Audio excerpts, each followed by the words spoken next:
What's up mga idol? Ituturo ko sa inyo kung paano mag-download ng Delta. Una pumunta kayo sa browser, pagkatapos search nyo deltaexploit.gg.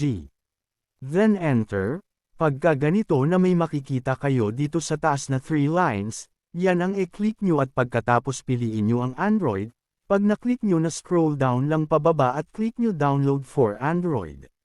Next, antayin nyo lang mag-loading, at may makikita kayo na ganito, click nyo lang ang download anyway, then click details pagkatapos mapupunta kayo sa download at antayin nyo lang matapos ang pag-download.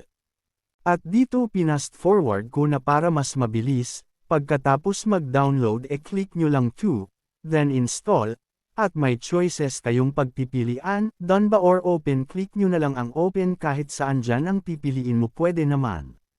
At pagkatapos may makikita kayo dito na allow access to manage all files on nyo lang.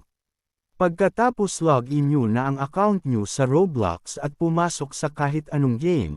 At pag nakapasok na kayo sa laro antayin nyong lumabas ang Delta sa gilid at ganito ang makikita nyo. Para mapagana ang Delta kailangan nyo kuhanan ng key, click nyo lang tong receive key pagkatapos hayaan nyo lang dalhin kayo sa link nya.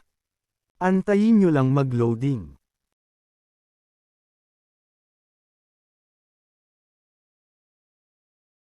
Click Continue. Kapag nag-stop dito back nyo lang. Kapag nandito na, kailangan nyong tapusin ang 4 na task na ito. Click nyo lang kahit saan dyan ang mahalaga pag-click nyo mapatapos nyo muna mag-loading ang sa taas na ito, dapat wala ng guhit na naglo-loading dyan bago mag-back. At yun click lang ulit tas antayin matapos tas back ulit, ganun lang hanggang sa matapos nyo ang mga task.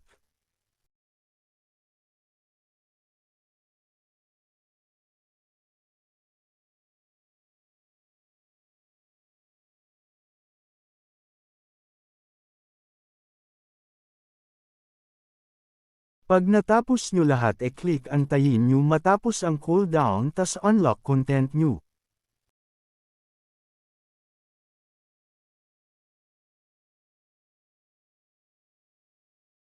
Kapag nag-stop dito back nyo lang. At may makikita na kayong key, copy lang pagkatapos balik na ulit sa game.